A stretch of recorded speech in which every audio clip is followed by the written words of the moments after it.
Good evening, everyone.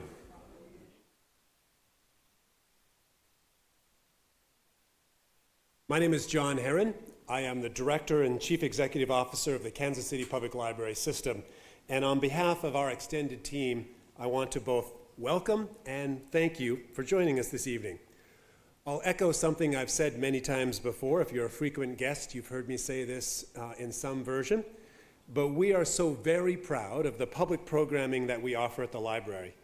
And we are particularly excited about the series that we return to tonight, Making a Great City. It is one of our cornerstone programs. This is our 15th program, dating back to the winter of 2018. And we take great pride in the insight and the civic vision that these programs provide.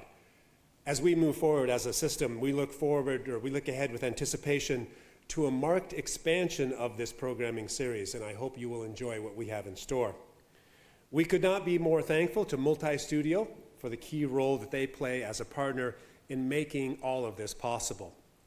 We are, in fact, so bullish on this series and on our very distinguished guest tonight, historian Peter Norton, that we didn't hesitate to counter-program against a very small little, quaint little gathering that you might know is going on just up the road, the NFL draft.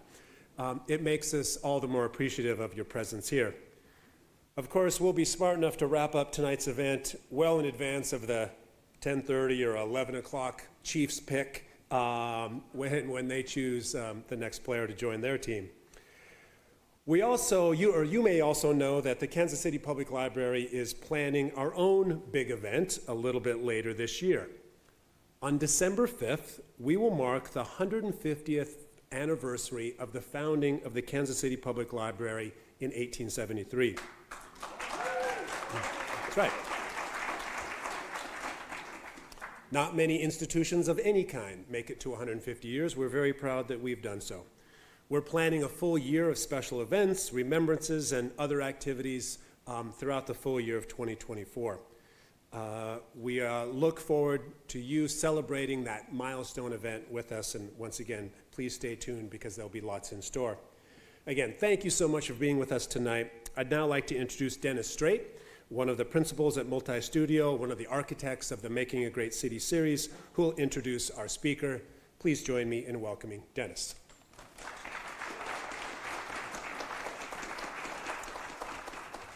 Thanks, John. And thank you all for coming tonight. I think the real fans of Kansas City came here, so that's cool. Like John mentioned, we are in our 5th year of this series. When Multi-Studio and the library partnered together to create the Making a Great City series, it was to help us all understand how our city's evolved over the years and hopefully help us find ways to continue to make it better and better. Get this to work here. So we tell a little preamble at the beginning of each of these, and it's a history lesson about our own city. Because what's amazing is that within the first 100 years, we had truly built an amazing city here in Kansas City. From a little village on the river to a full-fledged city within 80 years, frankly. And by that time, we had an impressive skyline, we had a thriving downtown, we had one of the best welcome centers in the form of our Union Station that you could imagine. We'd also managed as a city to build a nationally renowned parks and boulevard system, which is shown here in green on this map. In addition, we had managed to build by the 1950s over 100-mile of streetcar lines. Now, for most of this, that's just hard to imagine that we could build that much streetcar, but that's what we had amassed, not because it was done through a lot of campaigning, it was because that's the way that you built cities, and we understood that back then. So something happened in 1950, and it's these things. By the 1950s, most American families had an automobile, and it changed the way that we all got around, and it also changed the way that we planned our cities from that point forward. Back in the previous eras, prior to 1950, we built our cities for proximity. We built them so you could be close to where you work, or close to where you go to school, or close to where you go shopping, and the proximity was an important part of city building. But once we had cars to move us around, we quickly spread out.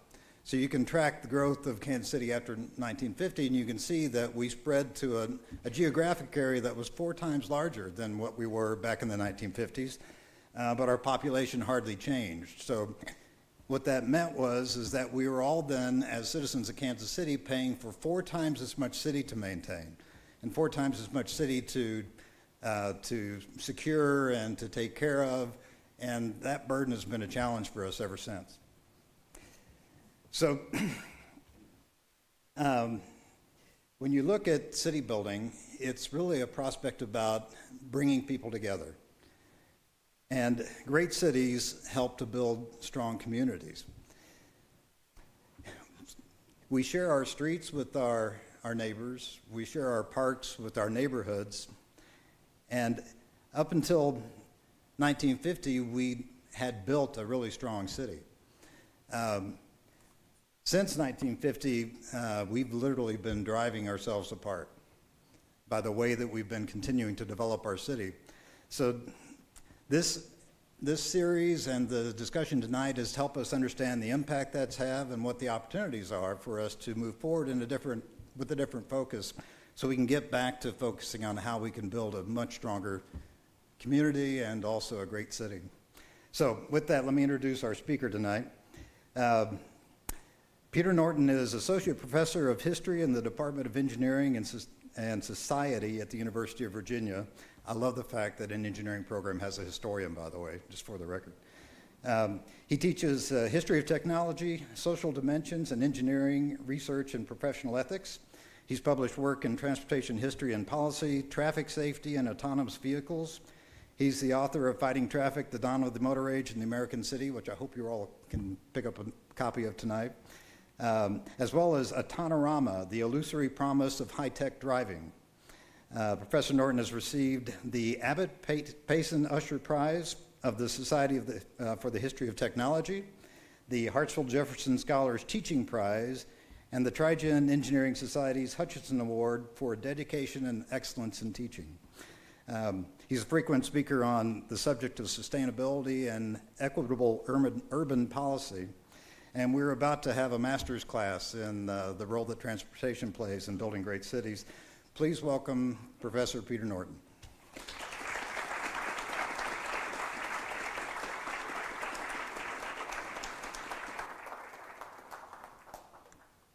I'm grateful to Dennis for that introduction, to all of you for making time tonight to be here, and to all of the people who hosted this. I'm delighted to be here. I'm delighted. I think I see President Truman in the audience back there. This is really a pleasure to be here. If you left now or tuned off now, if you're online, you may already have heard the most important thing that may be said tonight, the most valuable thing that may be said tonight, because Dennis just gave away, I was just listening over there, the secret to a more sustainable, affordable, inclusive, healthful, equitable urban mobility future. It's not 5G, LiDAR, connected autonomous vehicles, radar, sensors, high-speed processing, networking, and all that. It's proximity. Did you hear him say proximity? If you have proximity, you don't need all that stuff. This is not to say you can always have proximity or that proximity is possible everywhere, but why don't we try it some more? It's amazing what it can accomplish for us. You can get to a destination twice as fast if it's half as far away, without any energy input. It's really a wonderful thing. Proximity, that is the big secret. If you want to just conclude this evening at that, I think it would be, the full value would have been delivered at this point with that. I'm from Charlottesville, Virginia, where history is with us and sometimes casts its shadow on us. In the downtown of my town, the shadows of the statues of Robert E. Lee and Stonewall Jackson sometimes came between me and the sunshine as I was walking past them. Those statues were there because the people who erected them understood that what people know or think they know about their history determines what they think about the status quo and about the future. And as you probably know, those statues were erected by people who wanted to legitimize a status quo of disenfranchisement, segregation, and white racial supremacy. That was their purpose.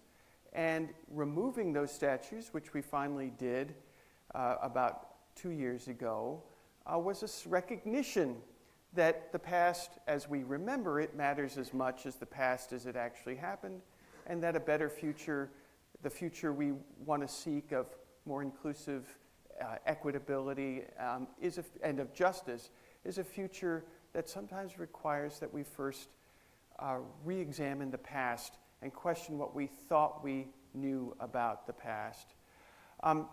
Which is why I chose for a picture on the beginning of my presentation, a forgotten peaceful little protest in Philadelphia from 1972, which is just one of hundreds of these kinds of little protests that happened all over America, especially in the 40s, 50s, 60s, and 70s, where families blocked traffic in streets to let their cities know we want slower traffic, we want better transportation for kids, for old people, for people who don't drive a car, people who don't own a car. These protests were everywhere, and yet I, as a historian of transportation in the US, didn't even know that until I'd spent 20 years looking in archives, and I kept finding them, and I realized, oh, wait a minute, there's a pattern here. This happened in Kansas City, too. Every time I go to a place, I try to figure out if there were such protests in that city. 100% of the time, the answer is yes. So I think a better future begins with a better past. By that I mean a more accurate past, a past that recognizes that while, yes, Americans, most of us, have always wanted a car as soon as we could afford one. That's understandable. It doesn't surprise me at all. That doesn't mean we always wanted car domination. It doesn't mean we always wanted car dependency. It's funny how, if you're a coffee aficionado, you can really enjoy some really good coffee. But if you're a coffee addict, you'll take anything. Well, we're kind of like that in our relationship with cars. If we really loved cars the way we say we do, we wouldn't be addicted to them the way our built environment almost compels us to be. So I'm talking about history tonight, but I'm talking about the future because I think to get the future right, we have to get the past right, because the past legitimizes status quos. Versions of the past constructed for us legitimize status quos and futures that are sold to us. And so we can re-examine the past and recover lost histories and thereby open doors to futures that had seemed impractical, unfeasible, or undesirable until we do this. I'm inspired by a number of historians, and I want to take inspiration tonight from one in particular. His name is Michael Henry Adams. Incidentally, these are the chapters I'm going to talk about tonight as the evening proceeds. Now, we need to look actually at real cities. This is a quotation from a book that some of you have surely read, at least some of. You might recognize this line. It will be revealed. And I'm going to begin with, as I mentioned, Michael Henry Adams. Michael Henry Adams is a historian of Harlem, New York, where he grew up. And he's troubled by the way Harlem has been gentrified and is losing its community character, is turning into an investment opportunity for real estate investors. And his response is to go around the city telling the story of the Harlem that's being missed, the Harlem that's being ignored in the pursuit of this sort of real estate opportunism that troubles him. And his message, as I interpret it, is that stories matter, and stories matter more than the obsession of our day, which is data. There's a chapter in, Dennis mentioned my second book, Autonorama, The Illusory Promise of High-Tech Driving. He helped inspire this chapter called Data Don't Drive. I don't believe data drive anything. I think we have agendas first, and then people find the data they need to support those agendas. At best, data sometimes guide us the way a compass guides us, but a compass doesn't drive us. We choose the destination, and the compass guides us as we seek it. We need to choose our destinations. We therefore need the data necessary to get to those destinations. But we make a basic error when we say, as people constantly are telling us now, that data drive this, data-driven this, data-driven that. I think we need to be very skeptical of these claims, which to my ears sound like saying, you don't get any input on this question because we've got the data and you don't. To which my answer is, well, I have my own views about where we should be going, and I think you should too. That bar chart on the right is my count of the number of research articles with titles that have data-driven in them, suggesting that this is really proliferating. And these are research articles, not marketing. This term is taking off. The term bothers me a lot, which is why I sort of compare it to this endless road of ever more transport consumerism, because this is what the data are driving us to do, right? Every time there's delay, we're supposed to build more highways, right? Every time it takes us too long to get to work, we need to go faster rather than have more proximity, which would do the same thing. Now, I'm not in good company in criticizing data-driven. The expression is everywhere. Even in mobility, everything's supposed to be data-driven. Even mobility for multimodal transportation is supposedly data-driven. This expression is all over the place, and it suggests to me that we're dealing with a kind of consciousness that's getting in our way and that we ought to be alert to so that we can strive to overcome it.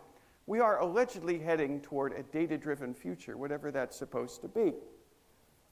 Now, there's an analogy I'd like to draw with medicine here, and to do it, I'm going to draw on the help of a Stanford MD. His name is Abraham Verghese, who's disturbed by data-driven medicine. And his reasoning on this, I think, is exactly applicable to a city. If you think of a city rather like a patient, if you're the physician, then I think Abraham Verghese has the wisdom that we need. And I want to underline the word wisdom. We live in an era obsessed with intelligence, sometimes misdefining intelligence even. But I don't have to tell you, I think, that intelligence without wisdom is dangerous. Abraham Verghese is telling us that that's true in medicine. He's observed physicians in hospitals looking at the readers, the screens on the machines to which the patient is hooked up, and looking at that as if they're the patient. And that led to his 2010 New York Times article where he says, treat the patient, not the CT scan. Don't mistake the patient's data for the human being. This is his message to us. He calls this surrogate the eye patient. I think we have in urban America, suburban America, small town America, even rural America, the same kind of thing going on, where we see data, or the experts see data, and they don't see the city, the community, the neighborhood. You can even see this in the vocabulary. Like, if you're a data-driven expert, a city becomes an urban area, or a community becomes a zone, or a district becomes some other area type description that lacks the humanity in it. If we take Abraham Verghese advice, we are also taking Jane Jacobs' advice. You may recognize Jane Jacobs. She's the author of a lot of great books, especially The Death and Life of Great American Cities, 1961. She was saying exactly the same thing. She said exactly what Abraham Verghese said in 2010. She said it 50 years earlier, and she said it about cities. She didn't use exactly the same vocabulary, but it was exactly the same message. It comes across best in her last chapter, which is a little bit too much to read right now. So instead, I'm going to give you a sentence she wrote about the illustrations in her book. There are practically none. I mean, it's a book about cities, and there's no pictures. She's got 1 or 2 line drawings that she did herself, but there's basically no pictures. But she does have a table of illustrations at the beginning of the book, and she says, the scenes that illustrate this book are all about us. For illustrations, please look closely at cities. While you are looking, you might as well listen, linger, and think about what you see. She's asking us to stop looking at the data and looking at the city we live in and see what's there, right? And that's what both Abraham Verghese and Michael Henry Adams were saying as well. So her message, again, is look at this human patient. If you're Abraham Verghese, look at the human patient. If you're Michael Henry Adams, look at the city at Harlem. If you're Jane Jacobs, look at the city. This is her message to us, their message to us. So we're going to look at Kansas City a little bit right now. I got acquainted with where we are right now in advance with the help of the web. I could see that we're right here in this 1967 map, showing us what the country club district area is supposed to look like. If we go back much earlier, now this is a 1940-39 drawing from a Sanford fire insurance map. We are right here at the old E.C. White School. That was a school that served the community right where we are. That school was torn down in 1965 so that this could be built. Why is this worth knowing? Well, we're changing the patient from a collection of data into a patient with a human story. In this case, a collective human story, unlike a patient who has an individual human story. But even an individual patient's human story is really a collective story too, of their family, of their relationships, and so on. Exactly the same thing applies to cities, communities, suburbs, small towns, rural areas. Exactly the same thing applies, and if we miss it, we fail to see what's right in front of us. We commit the error that Abraham Verghese described as the eye patient. We have the eye city instead of the real human city. Let's take a closer look at the E.C. White School. There it is in the 20s. And again, Main for Main Street. And incidentally, the library is Kansas City Public Library, where we are, supplied most of these pictures. It digitized them such that I could find them before I even arrived. So this is where we are. We are in a place with a story. We're in a place also with a fascinating, unique story that I want to share with you a little bit. Namely, when I was writing Fighting Traffic, my first book, I learned that Kansas City is the original home of the jaywalker. And this is the first illustration of a jaywalker that I could ever find. It's from the Kansas City Star, 1911. And it's interesting because it's a little different from the way we think of the word jaywalker today.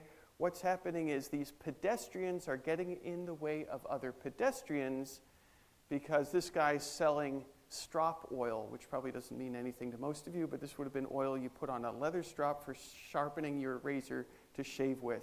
And the message here is you're a jaywalker if you get in the way of other pedestrians. That's in the Kansas City Star. So this is telling us something about what streets are for, how you're supposed to use them, and how you're not supposed to use them. The word jay then had a real sting to it. It meant something like hick or rube, and a jaywalker was therefore a person not sophisticated enough to know how to walk around in a city. You can see here, I don't even know where Sullivan, Missouri is. I'm sure some of you do. But what is a jaywalker? We all know and recognize him as a pest, but Kansas City was the first in giving him a name and a separate classification. This is the home of jaywalking, and that's worth remembering for a couple of reasons. One of which is this word was invented as a weapon in the fight over what streets are for. It's a fight that has basically long over, therefore motor vehicles. It wasn't always that way. Jaywalker was one of the words. But it's interesting that jaywalker changed in meaning in order to justify motor vehicle domination of streets. Here is a Kansas City Star depiction of jaywalking in its original sense. It meant you walking on the sidewalk, making a left turn, cutting a corner in such a way that you ran into another pedestrian. So a jaywalker was a nuisance to pedestrians originally. It was, incidentally, also a Chicago comedy called The Jaywalker. It's been completely lost, but we still have this publicity for it. So it was a big deal. We even see the J chauffeur, meaning the J driver. This goes back to 1905, and this tells us something else important. This term of abuse was originally directed either at pedestrians who annoyed other pedestrians or at drivers who endangered or blocked or annoyed pedestrians. So you see how the word was flipped around, which tells us something about our history and may help us question assumptions that everybody welcomed the arrival of the automobile. Another J, chauffeurs, chauffeur being an old-fashioned word for driver, not necessarily just a hired driver, although it certainly included hired drivers. So Kansas City Times here is attacking J driving. So the next time you're accused of jaywalking, recognize that that term was originally invented as a term of abuse for you as a jaywalker to use against J drivers. Kansas City was also, of course, like other American cities, a city of streetcars, like this one in the middle. This is from an ad for the Kansas City lines from 1925, at a time when Kansas City had at least 100 miles of street railways. I've heard claims that it had as much as 300. Doesn't matter. Either way, it had at least 50 times more street railway mileage than it has today. And why?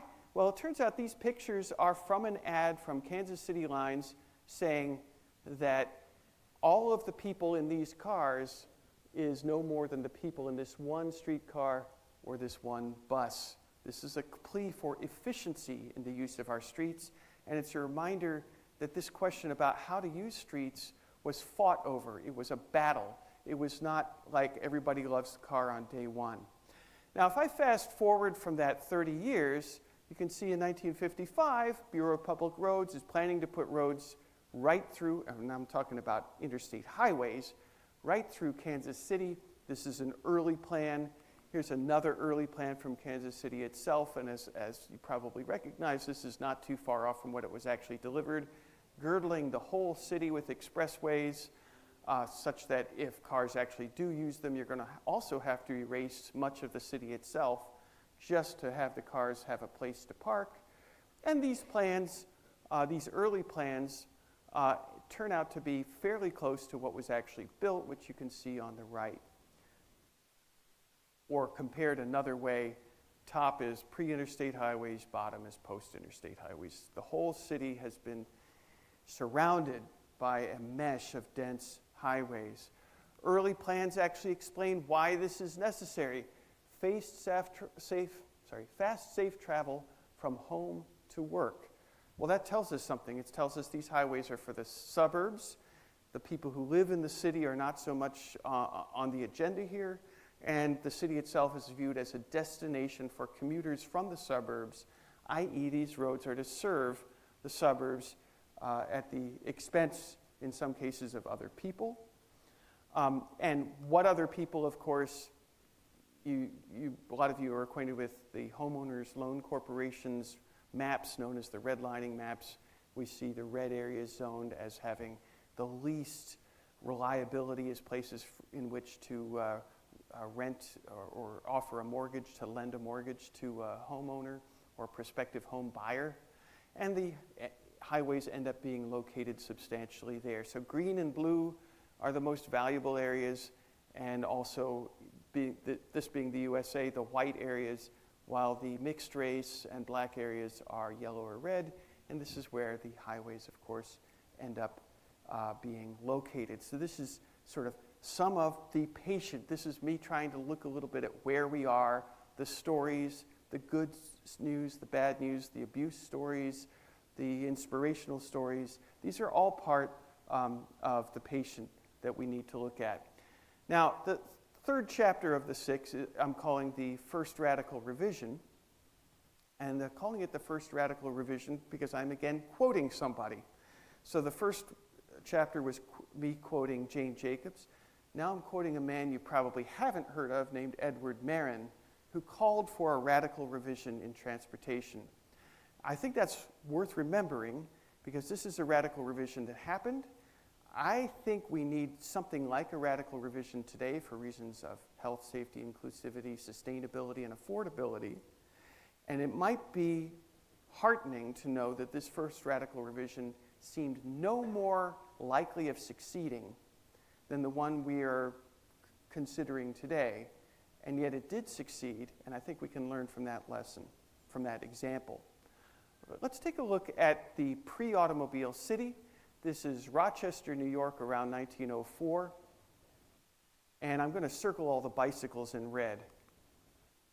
And some of those circles are circling, half a dozen bikes and bike racks. This is a city of proximity. Recall Dennis's comment. This is a city of walkability. It's also a city of electric mobility. These are EVs. It's interesting to me that when we say EV, everybody, including me, thinks of a sedan. These are EVs that don't need batteries because they draw their current from overhead wires. Many of you know that batteries are extremely difficult to arrange for on battery electric vehicles. It's a city where walking in the street is normal and expected, in part because it's the only way to board and alight from a streetcar, which is also a kind of pedestrian augmentation system. Streetcars make walking practical, and therefore they're part of the walking system. It's a city street that in a lot of ways exemplifies some things we're striving as if we need to come up with futuristic tech when it's already much of what makes this possible is already here way back then. This is Milwaukee, 1900. I've circled the bikes in red again. Even Detroit in 1917, while there are now a lot of automobiles, more people are in streetcars. If you remember the ad of Kansas City Railways, these streetcars are carrying sometimes 40 or 50 people quite easily. Now, this doesn't mix well with automobiles. People trying to board streetcars with motor vehicles around, while the majority are either in or waiting for a streetcar, a minority driving cars, makes this not work very well. In fact, makes it very dangerous. Traffic fatalities in the US up to 1923 when there were 15,000. It also makes it very dangerous for certain people, like, for example, pedestrians, who are 3/4 of the deaths in Philadelphia in 1928. And look at the people being hit. The bar that's the biggest is 4 to 8-year-olds. This is telling us something incredibly important that almost seems foreign to us. The idea that a child of 4 to 8 years old ought to be able to use their own community neighborhood streets safely and conveniently. That's almost a lost concept. But this is telling us that this was an era when children were expected to have the safe and convenient use of their neighborhood streets, and maybe they were right. We have to at least ask the question, surely. The blame at that time was overwhelmingly at the drivers. New York Times is blaming the driver here with this cartoon. The victims are not blamed, and when the victims are children, their parents were not blamed. Instead, they were honored.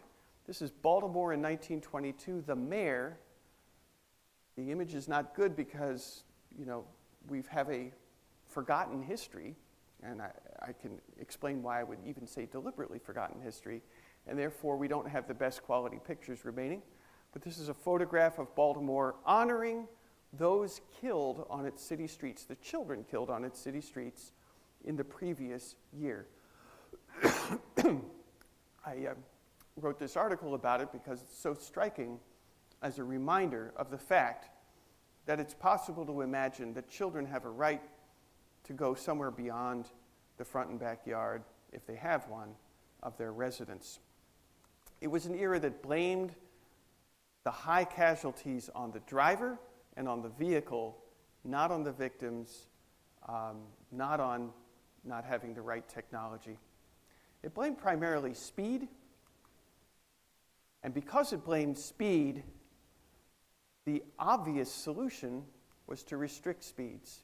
Maximum of 25 miles an hour. This is a proposal in Cincinnati in 1923. It was a proposal that was the result of a petition 42,000 Cincinnatians signed, saying we want to make it a law in Cincinnati that you can't drive a motor vehicle in our city unless you have already equipped it with a mechanical speed governor that makes the vehicle incapable of going faster than 25 miles per hour.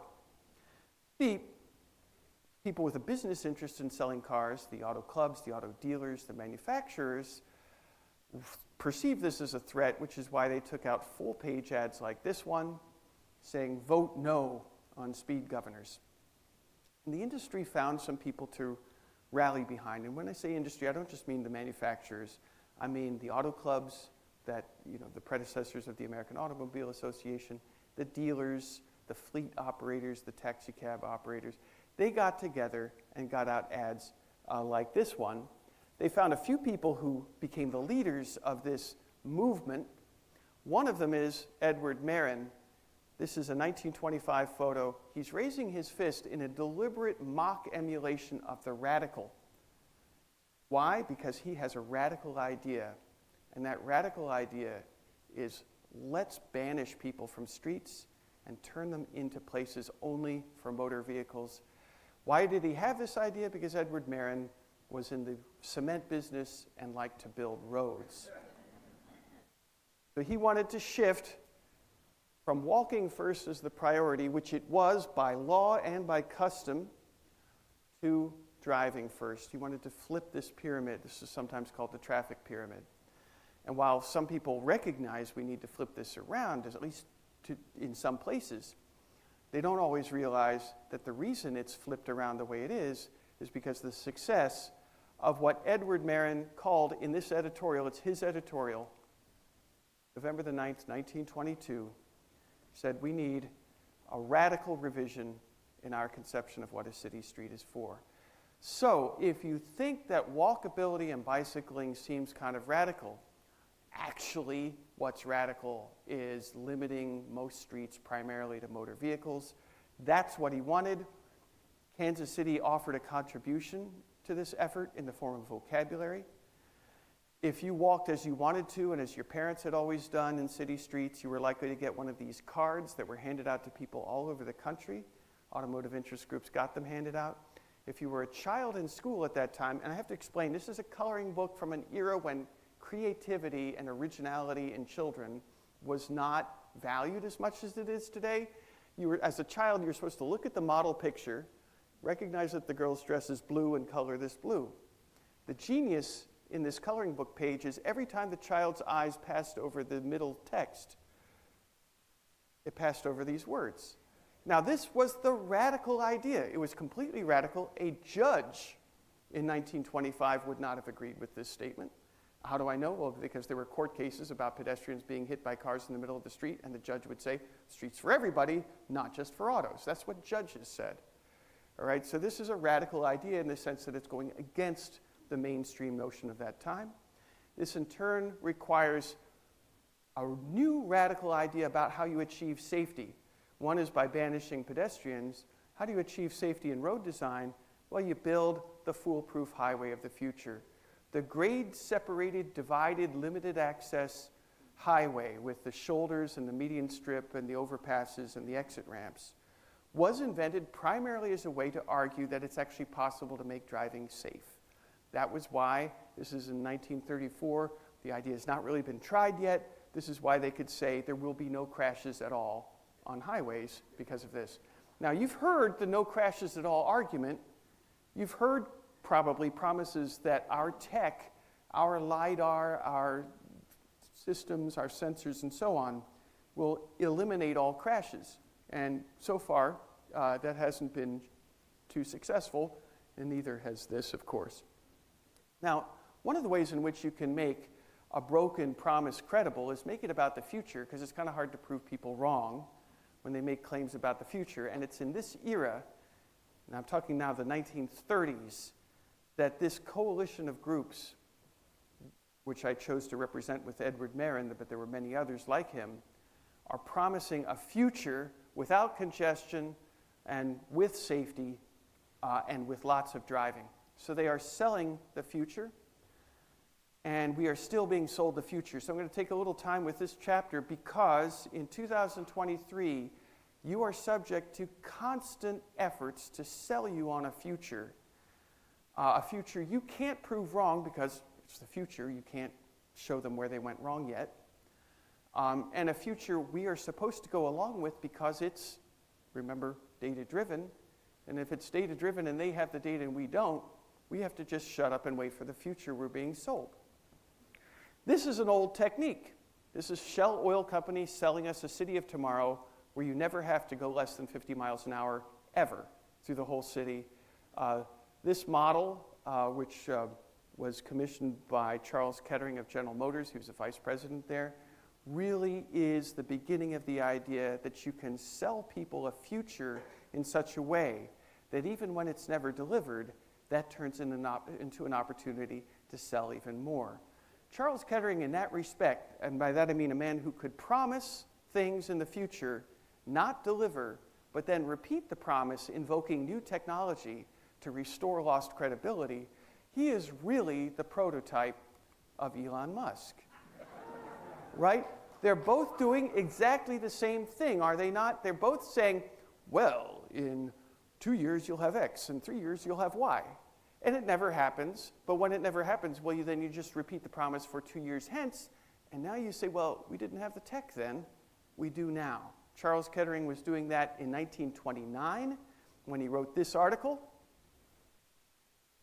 Why keep the consumer dissatisfied? Because a dissatisfied customer needs to buy something. This was radical too because the big business success of the 20s was Henry Ford, who tried to make a car that would satisfy people. Charles Kettering said, this is how we're going to pass Ford. We're going to make people want ever more, ever more. If they got a Chevrolet, they're going to want a Pontiac. If they've got a Pontiac, they're going to want an Oldsmobile. If they got an Oldsmobile, they're going to want a Buick.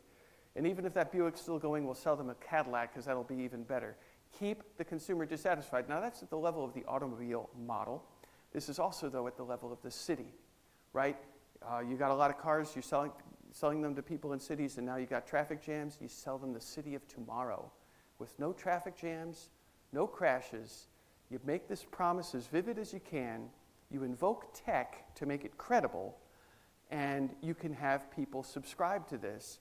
And this is not history anymore. We're talking about 2023. We've got people, including transportation planners, including state departments of transportation, including the US Department of Transportation, who are all saying, okay, we're not going to put as much into transit and walkability and so on because we have got a lot of money we need to put into connected autonomous vehicles, right? Charles Kettering invoked as his metaphor, and he invoked it relentlessly, the metaphor of the horizon.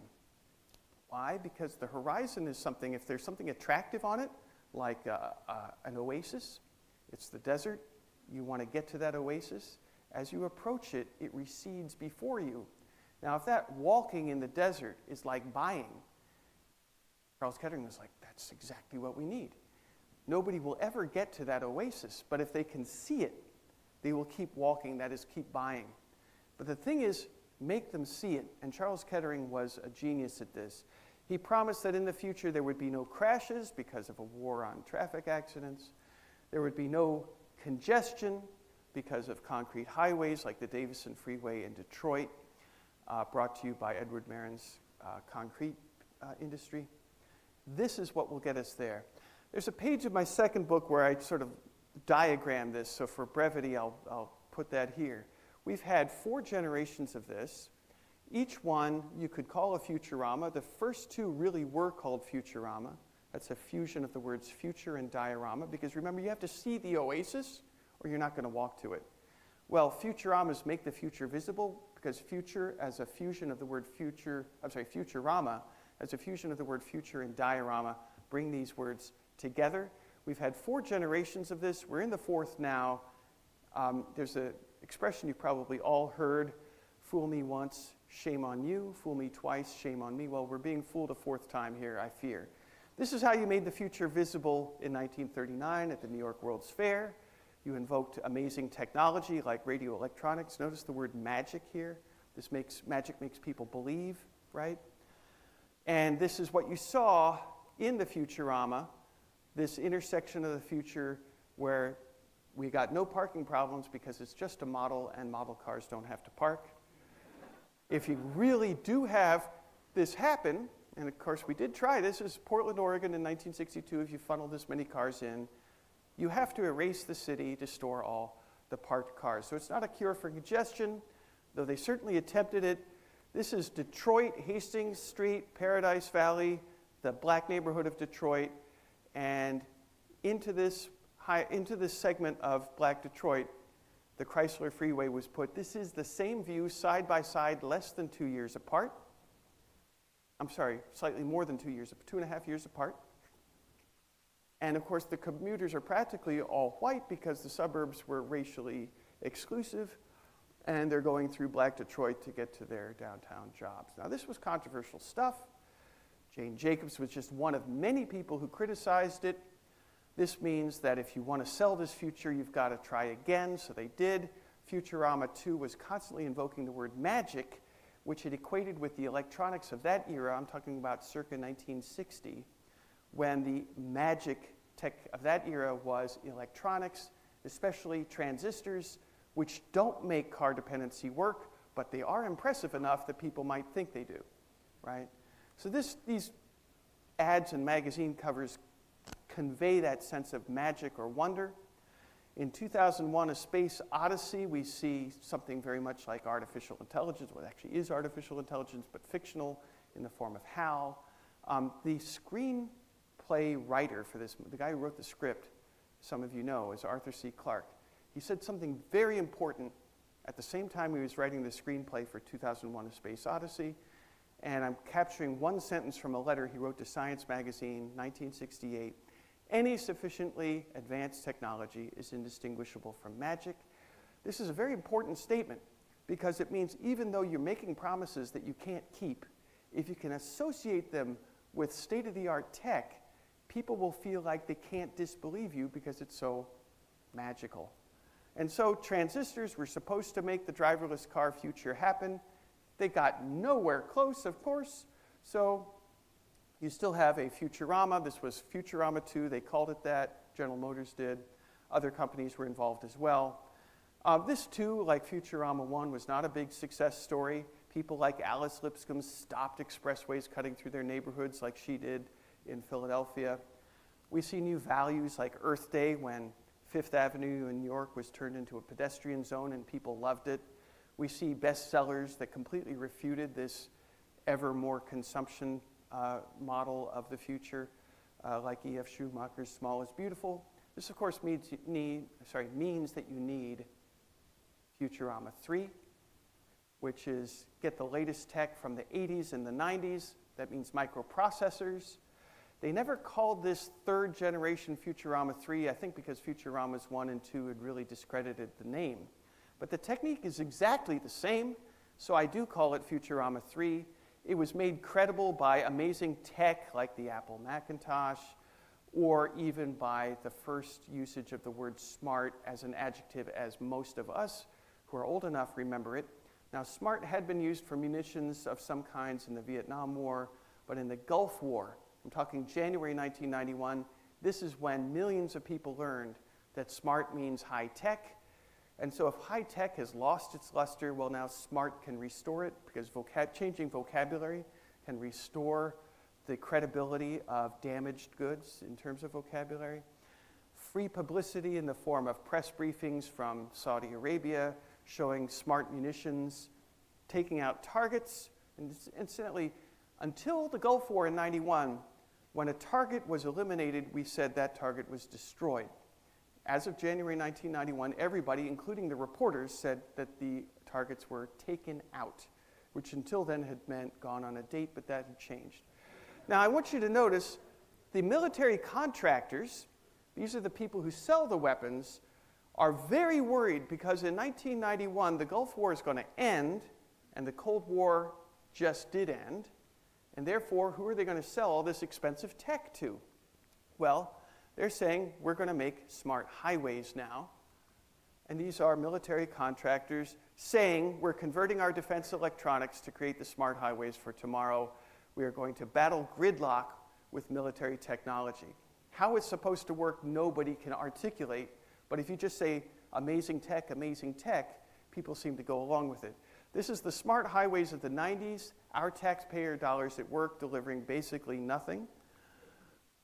Except for this guy putting his hands out of a window because his car is following tens of thousands of magnets embedded in this test highway, and therefore the car drives itself. These cars are following each other in 1997, basically making the world's most inefficient train. When they get to the exit ramp, you're going to have huge congestion. Everybody saw it, everybody knew it. So Futurama 3 failed, just like Futurama 1 and 2 did as well, which means you need Futurama 4. Futurama 4 I call Autonorama because they say it's going to be autonomous. This company, ZF, its predecessor company was selling exactly the same thing in 1958. It hasn't gotten any closer really to selling the driverless car future. But they connect this with amazing tech. This is the first iPhone, 2007. And this was brought together like it was for Futuramas 1 and 2 at a giant exhibit, this time in China. This is General Motors and its Chinese partner, Shanghai Automotive Industries Group, at the Expo 2010 in Shanghai. They made a Futurama-like exhibit there, showing the Shanghai of 2030, which at that time was 20 years away and is now 7 years away. In this exhibit hall, before you entered, you saw that it was going to be a future without emissions, petroleum congestion, or accidents. And you saw a giant film there showing you that future, in which there would even be a photosynthesis car working like a leaf somehow. And this was all supposed to be zero energy. You were supposed to be on social media the whole time you're driving. Why? Because then you generate valuable, monetizable data. You don't have to watch the road anymore. Zero crashes, zero emissions, zero congestion. Notice this is the same promise, in this case actually from the same company too, though other companies were involved. The zero emissions part is new. Of course, you can't deliver it because you got to move a ton of metal somehow. And people taking in entertainment, while they're taking in entertainment, they're generating data, and data is the new oil, and you are supposed to be the oil in the well, you in the vehicle. And this means that car companies will make vehicles that are so entertaining you won't actually go anywhere. You'll just go around the circle in blocks. I'm not joking. This is a real General Motors ad saying in the future it's going to be so fun being in our vehicles with all the data collection going on, all the entertainment going on, that you will not even get out. You won't go anywhere. You'll just go around the block and enjoy the fun, and it's going to be zero everything, zero crashes, zero congestion, zero emissions. None of this, of course, is new. It's just new versions of the same old story. Meanwhile, however, what's being lost is excluded history, excluded like these early depictions of the past, excluded like the criticisms of urban renewal. This is Baltimore, and excluded also by in the form of the anti-car protests that have been forgotten. Now, this is Amsterdam in '72. This is not forgotten. A lot of people know that the Dutch resisted car domination successfully and demanded safe streets. They forcibly blocked traffic illegally to get their demands met. What people don't know, and even I didn't know it as a guy who researches this stuff all the time until recently, is that exactly this was happening all over America for decades. Mostly by women. Why by women? Because they wanted their children to be able to go outside. Also because the first concept of the family with a car was the one-car family. And guess who monopolized the car? This meant the woman was home alone with the children, and if she said go out and play, by the middle of the 20th century, that was, dangerous. So they demanded illegally blocking streets like these to get what they wanted. They raided city government offices. This is the port traffic planner in Philadelphia. And all of these mothers are saying, we want you to slow cars down because we don't think fast driving belongs in cities. Because people live here, and we don't all drive. This is Pacoima. This is suburban Los Angeles, which is allegedly car-obsessed. These people are demanding that they get slower, safer traffic in their city, in part because this man lost a son on this road. This is Queens, New York. People of all income levels, all ethnicities. Here's Philadelphia. This is illegal. The police have shown up. Look at the top. This is Philadelphia. I showed you a close-up of part of this picture already. This is Camden, New Jersey in the 70s. Why did this go away? Well, because we got convinced, with help, that the real solution to having safety for your children is the two-car family where the children are driven everywhere and start to think that walking 2 blocks is a hardship. Was this in Kansas City? I wanted to know before I came here, so I checked, and the answer is yes. This is the front page of the Kansas City Star, September the 24th, 1956. Mothers are blocking US 24 illegally, demanding that their children have safe use of their local streets. It continued a second day. That's day 2. So yes, it happened in Kansas City as well. It happened right here. That's the location of that protest. This doesn't mean much to me, but it might mean something to some of you. Here's where we are, down at the bottom. So you can fight wars on traffic congestion. That was what Edward Merrin wanted to do. But I want to conclude today by saying we need tools, not solutions. War is a promise of perfection, victory, triumph, solution, cure. War on traffic is supposed to solve traffic congestion. That particular statement, which is from 2000, was defending a plan to build what was actually built, which is this. That's the Katy Freeway west of Houston, Texas. So they're saying this is the war on traffic congestion, and look what you get, of course, more driving and therefore more traffic congestion. That's the same highway as it enters Houston. I want to conclude with some wisdom. Remember, I'm stressing that wisdom is what we need before intelligence, because intelligence without wisdom is dangerous. We got this wisdom for a different subject in 1962 from Rachel Carson. We also got it a year earlier from Jane Jacobs. If you look at these two books, they are, in effect, saying the same thing. If I could reduce it to a sentence, they're saying we need tools, not solutions. When you start thinking you're going to solve everything, eliminate all crashes, eliminate all congestion, have high-speed driving everywhere, then we're in trouble. It's amazing. I've tried reading these two chapters of their respective books side by side. They're saying the same thing. Rachel Carson is saying nature as an ecosystem is one that defies mastery. You have to work with it. Well, Jane Jacobs said the same thing a year earlier about cities. I wish these authors had had an opportunity to co-author a book together. Rachel Carson died soon after the publication of Silent Spring. So I imagine had they had the opportunity, they might have written this book. Why is war the wrong metaphor? Because you don't defeat congestion, right? Instead, you find the best way to move people around. Rachel Carson had firsthand experience with this because DDT was sold as a war against insect pests. A little bit of elementary Darwinian evolutionary biology will tell you that if you actually do kill off 99.99% of the insects, the 0.01% that survive are some amazing insects that you don't want to meet, right? Rachel Carson said in Silent Spring, the chemical war is never won for that reason. For exactly the same kind of reason, you could switch out the word chemical, as I did, and say the traffic war is never won.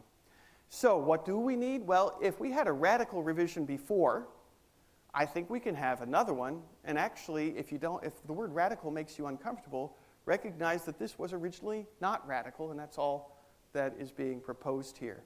So to get there, we need this kind of advocacy. We need to recover a lost history. It's a history we've mostly forgotten. We pay a lot of attention to the history of the automobile in the USA. If you go to Washington, D.C., which is near me, you can see it for free at the National Museum of American History. It's in an exhibit hall called the General Motors Hall of Transportation.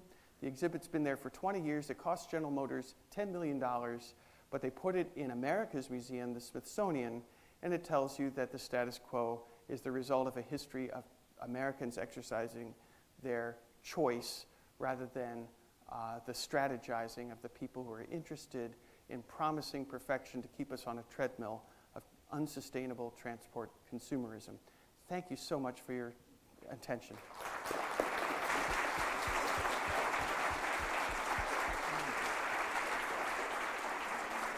Thank you. Thank you, Peter. That was fantastic. We've got about 8 minutes, so I think we'll do 3 questions. Is that okay? Great. I don't know how long you've been in Kansas City on this visit, but the people who live here realize that our roads are in absolutely horrible shape. And even if we resorted to buses consistently, we've gotten so spread out that it takes practically forever to get from point A to point B. So what would you advocate at this point to try to alleviate the issue of the great time that it takes to get from one point to another in a spread out area versus what it costs us to maintain these roads? Dennis said it, proximity. I would add, make proximity legal. I think you know about zoning, and I think you know about how zoning laws compel the distant separation of retail, residence, and other kinds of workplaces, such that you can't even open a grocery store in most residential neighborhoods. Or you can't even open a 4-family apartment house in a place where there's single-family houses. If we're talking about affordability here, then the easiest thing to do would be to relax zoning. This isn't pie in the sky. Minneapolis did it. And it seems to be working the last I checked there. It doesn't give you magic, but I'm actually advocating against searching for magic or for solutions. I think that's dangerous. There's a lot more to that answer, but if we have only time for a couple more questions, I'd like to try another one, but that's a start. I always like to look at the opposite. You talk about urban America. I like to talk about the agricultural community. I think we can agree that if the cities fail, they're going to pour out of the cities and overrun farmland. How can we get the agricultural community to line up with cities in general and what you're proposing in particular? Get them to understand that their enemy, the city's not their enemy, suburbs are actually. How can we get rural America, the agricultural community, to see that, put their considerable clout behind what you're proposing? Thank you. You remind me of what William Jennings Bryan said 125 or so years ago. He said, if you destroy the cities, they'll rebuild themselves like magic overnight. But if you destroy rural America, the cities will turn into wastelands with tumbleweeds blowing down the middle of the street. It's approximately what he said. So there's I think a commonality of interest in a country that works. I think there's a commonality of interest in, for example, not having systems that require subsidies we can't afford, and that includes, of course, subsidies for agriculture that are beyond our means, but also subsidies for suburbs that are beyond our means as well. And I think you are aware of the ways in which suburbs are subsidized. It seems to me there's an opportunity here to bring together the red and the blue, to use that political vocabulary, the conservatives, the liberals, the progressives, because a lot of the subsidies that we've been using actually incentivize the things that liberals and progressives dislike, like suburban sprawl. That's a start, an answer. I think I'll have to leave it at that for time.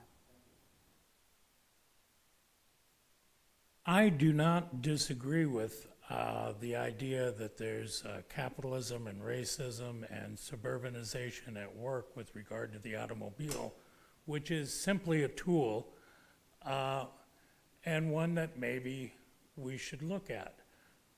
I really have a problem with the idea that Kansas City right now wants to, in effect, make it harder to park on the streets by not requiring one parking spot per unit that they build. And therefore, people our age, not somebody 20, okay, will have a hard time parking to get to places we need to get to, or desire to get to, for that matter.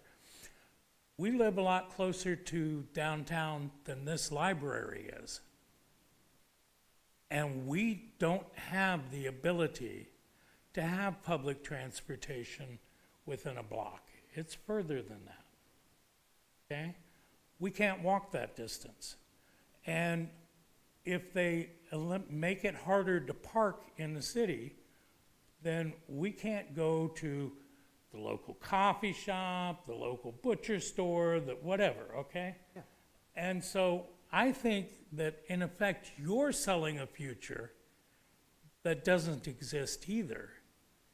And I have a problem with that, because there are 20-year-olds who believe we're going to bicycle in the heat of summer or the cold of winter here, or that I can walk 6 blocks. It's not happening.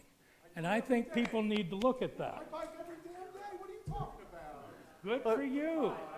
I absolutely love the question. I love hearing, the most boring thing in the world is people all agreeing with each other. We actually have a chance to learn something when there's a bit of disagreement. I'm actually not sure there is any, because my problem is with car dependency. And if the situation you're describing is one where you have no choice but to drive and therefore no choice but to find a parking place, I have a problem with the world that took your tax money to build it that way such that you don't have the choices. I think you need more choices. I think you need good choices. I think you need frequent transit stops. Okay, now I wouldn't argue with I'm not that, sure we but should we be need to debating, have but- that change happen for the older folks before we go eliminate the other choices. Okay. Let me just say this. We probably can't do this subject justice because it easily could take another hour or two. I think we would agree, and I think you and I would agree, and I'm going to guess that everybody in this room would agree, that we need a future of more choices. And the status quo we've inherited is one of a deprivation of choice. Now, that doesn't mean that the future would be a future where you can't drive if you want to. It turns out that we have rated the driver's experience in all the countries of the world thanks to the app called Waze, where drivers rate their driving experience.